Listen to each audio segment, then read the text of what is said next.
Dentro da visão que Deus deu a Billy Graham de reunir evangelistas itinerantes de todo o mundo, surgiu a Conferência Internacional para Evangelistas Itinerantes.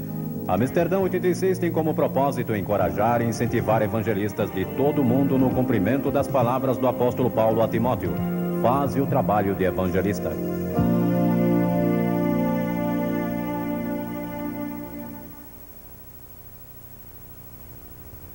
Quero que abram as suas Bíblias comigo em Mateus capítulo 24, o terceiro versículo, Mateus 24, 3.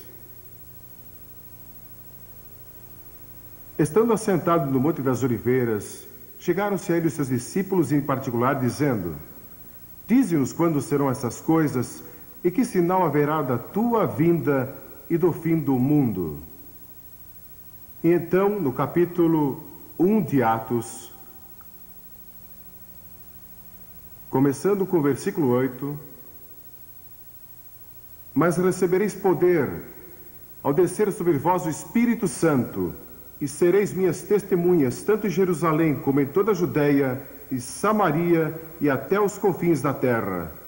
Ditas estas palavras, foi Jesus elevado às alturas, e uma nuvem o encobriu dos seus olhos. Eu creio que foi uma nuvem de anjos. Anjos anunciaram o seu nascimento, e creio que anjos o escoltaram de volta ao Pai. E estando eles com os olhos fitos no céu, provavelmente com lágrimas nos seus olhos, eis que dois varões vestidos de branco se puseram ao lado deles e disseram: por que estáis olhando para as alturas? Este mesmo Jesus que dentre vós foi assunto ao céu, há de vir da mesma maneira como ouvistes subir para o céu. Que gloriosa promessa e esperança isto é para nós neste período da história. Sabem, quase todas as igrejas que eu conheço ensinam que Jesus vai voltar outra vez. E o mundo secular de hoje, os jornais seculares, estão falando sobre Armagedon. A revista Time disse no outro dia que a maior preocupação na vida de todo o povo americano é o vindouro apocalipse. Estão usando a linguagem da Bíblia, estão usando a linguagem do julgamento, estão usando a linguagem do livro da Revelação para descrever as coisas que estão acontecendo hoje. E vocês sabiam que as outras grandes religiões do mundo ensinam que alguém está para vir um dia destes? Uma declaração doutrinária judaica, elaborada pelos miodésios, proclama uma firme crença na vinda do Messias.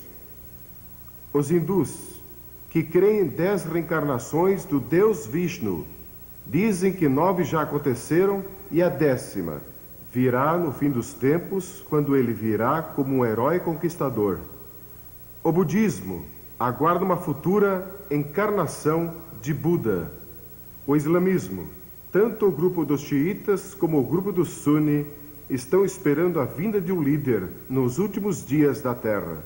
E os xiitas creem que ele já surgiu e está escondido em algum lugar secreto até o dia da sua manifestação antes do fim do mundo. E os sunis creem que ele ainda não apareceu na história do islamismo. Mas de onde vem essa crença universal? Eu creio que vem do princípio dos tempos, quando no 3º capítulo de Gênesis, Deus prometeu a vinda de um Salvador, a vinda de um Messias que viria para destruir as obras do diabo. Mas os discípulos fizeram 2 perguntas. Qual será o sinal da tua vinda? Quando virás outra vez? E quando vai ser o final dos tempos? Não sabemos a resposta delas.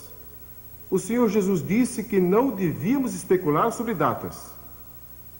Há muitos sinais. Alguns teólogos contaram 21 sinais dados apenas por Jesus, sem contar os sinais mencionados em outras partes da Bíblia. Há pelo menos 5 que quero mencionar em passagem. Primeiro, ele disse que seria como nos dias de Noé. Estariam comendo e bebendo e casando e dando-se casamento, trocando esposas, e que a moralidade estaria no nível muito baixo. Seria como Sodoma e como Gomorra. Então, segundo, que haveria um aumento de criminalidade. Jesus disse que logo antes do fim haveria um desrespeito à lei no mundo todo. Ele disse: ouvireis falar de sedições. Em Lucas, capítulo 21, no versículo 9, sedições. Essa palavra traz consigo a ideia de que o desrespeito à lei será geral. E traz consigo a ideia de rebelião, revolução, terrorismo e criminalidade, indicando que isso será um sinal da breve vinda de Cristo. E houve outra época na história que vimos tanta criminalidade, é generalizada, e foi o que Jesus disse. Então ele disse que guerras e revoluções aumentariam, ouvireis de guerras e rumores de guerras. Richard Nixon, o ex-presidente Nixon, esteve em Moscou há pouco tempo com o Sr. Gorbachev. Pode imaginar isso? E estão falando sobre paz.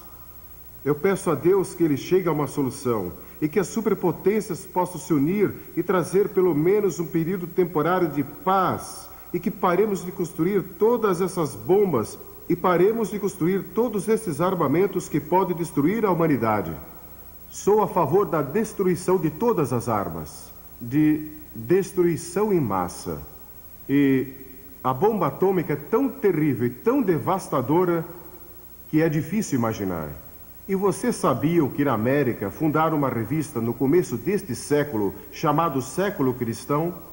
Mais pessoas foram mortas e mais pessoas morreram de fome neste século do que em qualquer outro na história.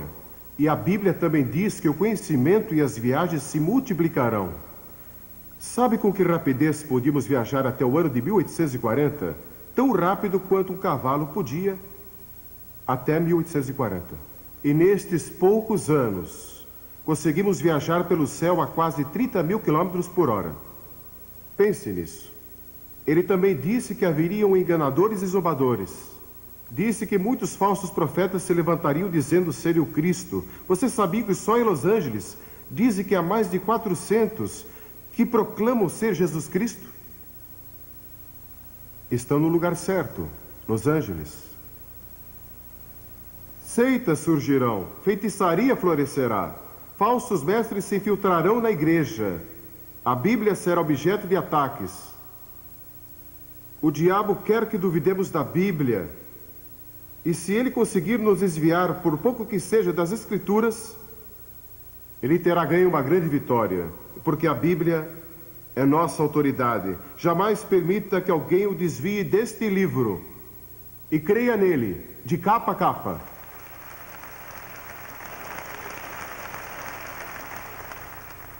Agora, este mundo tem uma necessidade urgente de liderança. Quem vai acabar com o mal? Quem vai trazer paz a este mundo? A Bíblia diz que pessoas falarão de paz, paz, paz, quando não há paz. Nunca ouvi falar ou li de um momento na história em que a palavra paz foi usada com tanta frequência. Outro sinal que Jesus está para voltar. Um diplomata europeu disse algum tempo atrás que se o diabo pudesse resolver os problemas do mundo, ele seguiria o diabo. E alguns deles já estão seguindo o diabo. Uma menininha estava observando um velho relógio quando devia dar 12 badaladas, e alguma coisa estava errada e deu 13 badaladas. Ela correu para a mãe e disse: "Mamãe, é mais tarde do que nunca foi antes." Bem, quero lhes dizer, é mais tarde do que jamais foi antes. Nunca foi tão tarde antes, mas quero dizer outra coisa. Deus tem um plano. Deus tem um plano. Ele não abandonou este planeta para vaguear pelo espaço como um robô perdido. Filósofos seculares estão perguntando o que é a história afinal? Por que o homem está sobre a Terra? Para onde está indo? Alguns dizem que a história é como uma mosca bêbada com as patas sujas, de tinta fresca, cambaleando através de uma folha de papel. As pegadas não levam a lugar nenhum e não tem qualquer sentido ou nexo. A moderna filosofia hedonista foi descrita como um homem cego, numa sala sem janelas, procurando um gato preto que não está lá. E isto descreve alguns dos nossos atuais. Não tem qualquer ideia do que está acontecendo.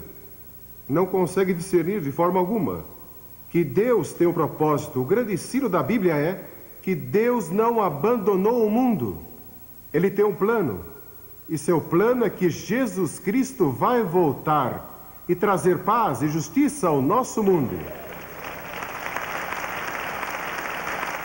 Mas até lá, você e eu temos uma tarefa a cumprir. Nosso Senhor disse: ocupem-se, sejam fiéis até que eu venha. E ele também disse que o Evangelho do Reino será pregado a todas as nações e então virá o fim. O Evangelho vai ser pregado a todo o mundo. E no mundo sem esperança, devemos deixar Amsterdã com uma mensagem de esperança. A Bíblia diz que somos salvos e mantidos pela esperança, e a esperança não confunde. A Bíblia ensina que ele vai voltar entre nuvens, e todo olho o verá. E para nós que o conhecemos como nosso Salvador, vai ser um momento glorioso e emocionante quando Jesus voltar outra vez. E ele vai nos levar consigo se cremos nele e seremos arrebatados. E muitas coisas vão acontecer, mas não vamos falar nisso aqui. Mas para aqueles que rejeitaram, aqueles que rejeitaram Jesus Cristo, vai haver choro e pranto e ranger de dentes. Porque a Bíblia ensina que o inferno existe. Nós não gostamos de pregar sobre isso, nem falar sobre isso, mas está na Bíblia e Jesus falou mais sobre isso que qualquer outro. E se formos fiéis à Bíblia, pregaremos sobre o inferno e o julgamento, avisando o povo. E uma razão porque há tanto pecado no mundo hoje é porque o homem perdeu o medo de que existe um inferno. Devemos ajudar os necessitados, os pobres e oprimidos. Devemos lutar por justiça social. Mas nossa tarefa primordial é proclamar o Evangelho da redenção centralizado na cruz e na ressurreição. Pela primeira vez na história, temos a possibilidade de alcançar todas as nações com o Evangelho de Cristo. Estão sendo alcançadas hoje, todas, praticamente pelo rádio. O Dr. Profride estava falando comigo hoje. Ele é o fundador e diretor da Rádio Transmundial. E ele declarou que não há um lugar neste planeta hoje que não possa receber o Evangelho. Isso nunca aconteceu antes, mas Jesus profetizou isso. E logo será levado via satélite pela televisão a todas as nações do mundo. Vivemos na época entre a primeira e a segunda vinda de Cristo, e sua segunda vinda se aproxima. Nós cremos, não sei quando será. Só Deus sabe isso. Mas é um fato incrível que Deus confiou a pessoas como você e eu, pecadores redimidos, a responsabilidade de cumprir aqui seu propósito divino. Por que não fez ele mesmo? Por que não usou os anjos? Por que confiou isso a nós? Eu não sei. Este é um dos mistérios mais profundos da soberania de Deus. Ele escolheu dar a nós o privilégio, o alto e santo privilégio, de proclamar sua mensagem do Evangelho do Reino. Já fui convidado a fazer muitas outras coisas da minha vida. Fui convidado a ser um embaixador, a ser um membro de gabinete, a ser ator de cinema e muitas outras coisas. Mas a minha resposta a esses convites é sempre a mesma. Deus me chamou para pregar o Evangelho, e eu não farei outra coisa enquanto viver além de pregar o Evangelho.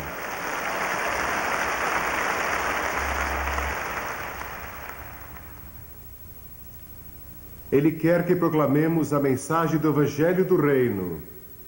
E isso quer dizer que o que estamos fazendo aqui em Amsterdã é mais importante do que o que estão fazendo nas Nações Unidas.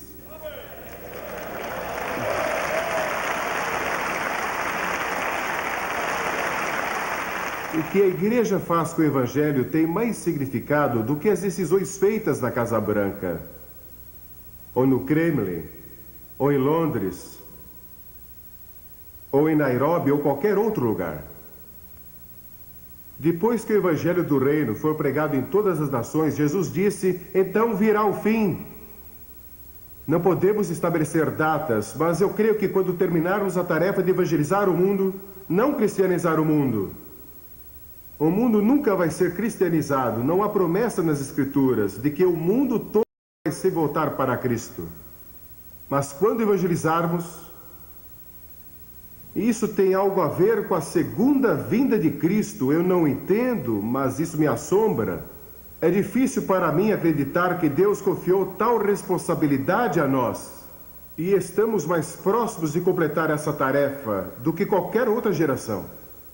Para a igreja de Filadélfia, ele escreveu: conheço as tuas obras, eis que tenho posto diante de ti uma porta aberta, a qual ninguém pode fechar.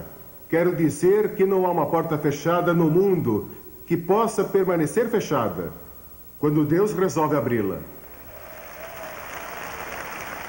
E não quero dizer que ele a abre para missionários, não digo que ele vai abri-la para que alguns de nós ocidentais vamos pregar e ensinar, ou vocês de outros países. Deus tem sua própria maneira de fazê-lo. Em todas as nações do mundo, eu estava falando com um homem de Nepal, e ele estava me contando sua experiência. Não vou mencionar outros países aqui, porque é um assunto muito delicado e eles podem ter problemas quando voltarem. Precisamos orar por essas pessoas. Mas a palavra de Deus não está presa. Este mundo pecador está às portas do julgamento e do anticristo. Mas Deus nos deu boas novas para proclamar ao mundo. Para estes últimos dias, Ele nos deu poder espiritual e os recursos para levar o Evangelho ao mundo todo. Pense nisso, com o poder pentecostal, o poder do Espírito Santo, e com o rádio e a televisão e literatura e todos esses recursos, podemos alcançar o mundo todo, evangelizar o mundo e apressar a volta do Rei.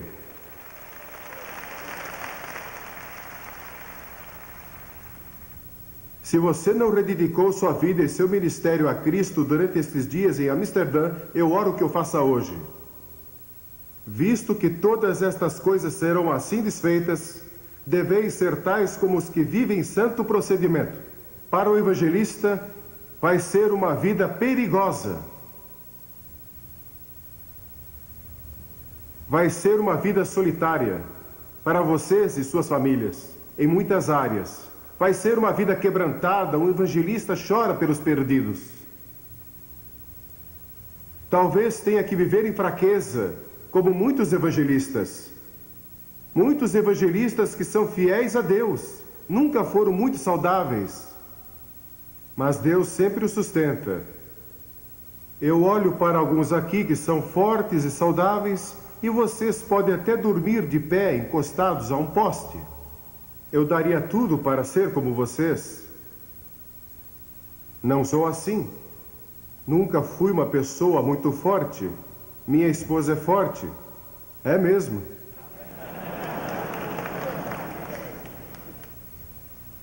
Ela nunca me bateu até hoje. Eu nunca bati nela. Acho que ela sentiu vontade muitas vezes. E com muita razão. Mas eu creio que estamos vivendo no último período da história. E a próxima fase da história vai ser a era do reino de Deus. Agora Deus pode reinar em nossos corações e seu reino está dentro de nós. Mas vai chegar o dia em que ele vai reinar em todo o mundo. O futuro líder deste mundo é Jesus Cristo. Ele vai governar o mundo e nós vamos ter paz e vamos ter justiça e vai haver comida que chega para todos e ninguém vai passar fome e também vai haver justiça para todos. Eu não sei as respostas a muitos dos problemas políticos deste mundo. Eu oro pelas pessoas. Em todos esses países, visitei tantos deles, preguei ali. Agora estão em guerra e tumulto e rebelião. Li sobre um país onde dizem que 200.000 pessoas foram assassinadas desde janeiro. Mas ouvimos tão pouco sobre isso, porque as câmeras estão em outro lugar. Mas estão sofrendo em todo o mundo. Mas cada vez que você ganha alguém para Cristo, está apressando a volta do Rei. Um dia a Bíblia diz, veremos o Filho do Homem voltando entre as nuvens do céu com grande poder e grande glória. E fiquem sabendo que não há poder militar neste mundo, nem bomba atômica ou de hidrogênio que possa enfrentá-lo quando ele vier.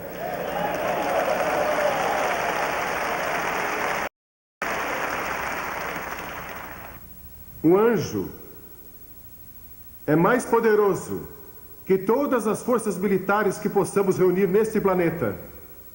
e Deus tem milhares deles. E um dia virão com ele. Eu ouço os 4 cavaleiros, estão a caminho. Esses 4 cavaleiros, posso ouvi-los galopando. Escrevi um livro sobre isso há alguns anos. E vocês sabiam, isso é interessante, esse livro foi impresso na União Soviética, com a permissão das autoridades. Mas os 4 cavaleiros vêm vindo e Jesus está para voltar, e Jesus vai reinar. O rei George II da Inglaterra viveu em 1743 e ele foi ao teatro Covent Garden, em Londres, e ouviu pela primeira vez o Messias de Handel apresentado ali. E o rei assistiu.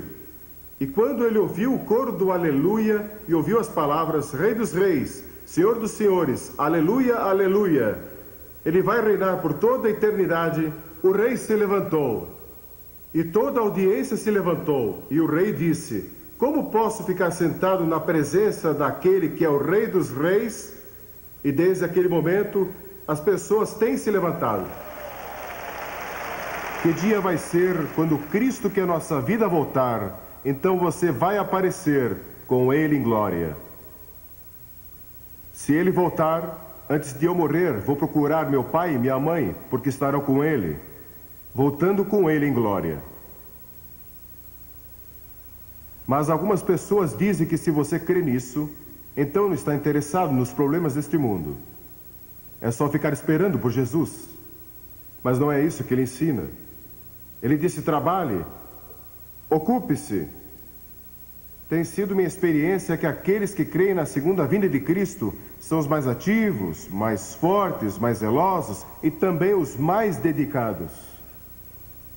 Somente nas epístolas podemos encontrar 22 passagens que falam de pureza, paciência, serviço e boas obras à luz da vinda de Cristo. Sim, o Rei vai voltar. E durante esta conferência, temos ouvido o clamor do mundo. Este é o mundo que clama, clama por liberdade, clama por integridade, clama por liberação. Joel diz que multidões estão no vale da decisão porque o dia do Senhor se aproxima. E até Jesus voltar, devemos obedecer à grande comissão.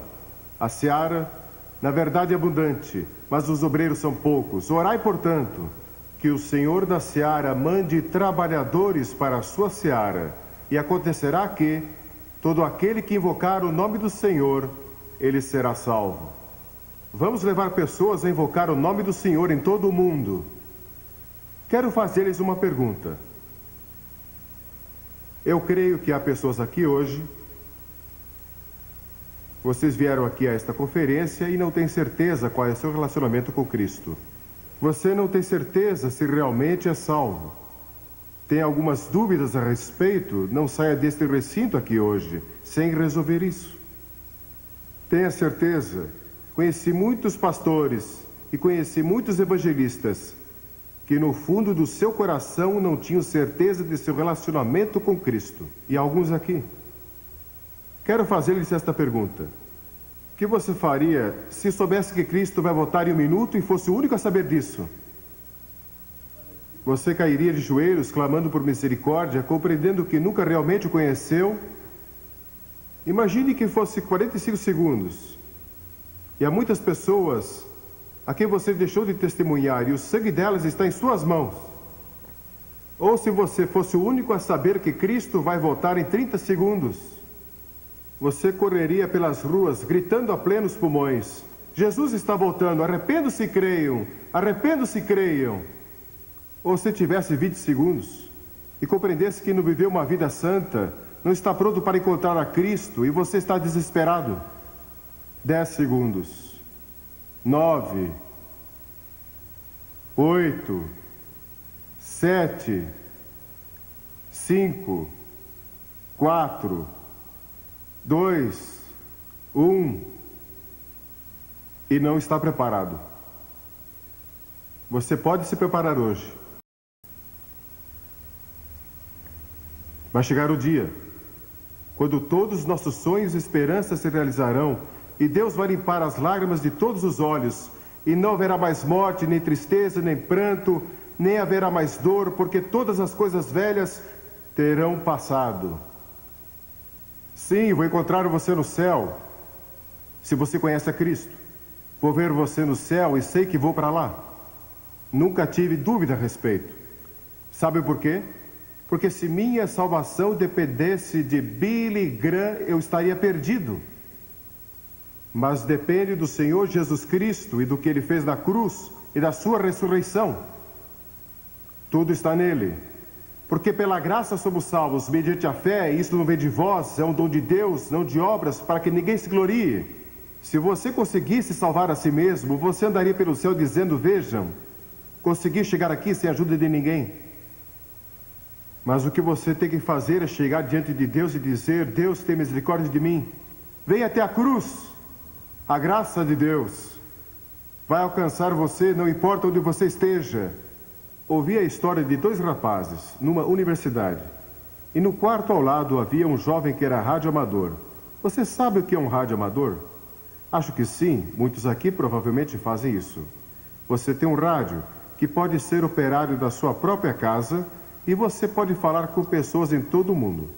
Então, esses jovens conectaram alguns fios àquele aparelho de rádio. E na noite seguinte anunciaram, com um tom de voz muito profissional, que a América estava sendo atacada e o país todo provavelmente seria destruído em menos de 1 hora. E aquele radioamador ouviu aquilo no seu aparelho. E ele acreditou. E saiu correndo e gritando a plenos pulmões. Preparem-se! Vamos, preparem-se! Nós vamos ser destruídos em 1 hora. E sem os seus sapatos, vestido apenas com um short, ele correu até o dormitório das meninas e gritou em alta voz, preparem-se! O mundo vai acabar para nós em menos de 1 hora. E uma jovem abriu a janela e perguntou, você realmente crê nisso? Ele disse sim, ela disse, bem, se você crê, eu também creio. Eles foram e acordaram o Deo da universidade. E o Deo acreditou. Então ele acordou o presidente da universidade e ele acreditou. E quando faltavam cerca de 20 minutos para a hora marcada, eles estavam todos orando. Porque aquele jovem estava disposto a ser ridicularizado para comunicar a mensagem. Porque um homem creu. Ele conseguiu convencer toda uma universidade. Ele acreditou naquela mensagem falsa. Milhões hoje estão crendo em mensagens falsas. Nós temos a mensagem verdadeira, a palavra de Deus, o Evangelho de Jesus Cristo, mas nós cremos nele. Acreditamos nele.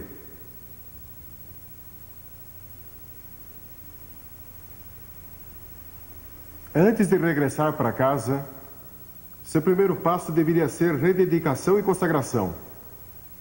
Quando D.L. Moody visitou a Inglaterra, ele conheceu Henry Varley, um açougueiro convertido. Um dia Varley lhe disse, Moody, o mundo ainda está para ver o que Deus pode fazer com um homem totalmente consagrado a Jesus Cristo.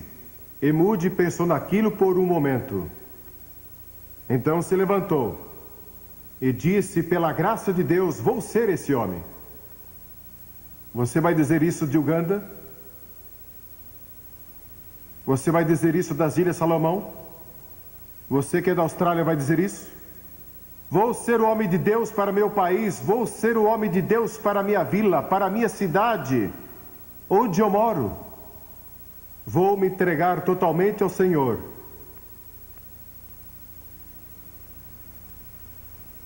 Você já fez isso? Vou pedir que todos curvem a cabeça em oração.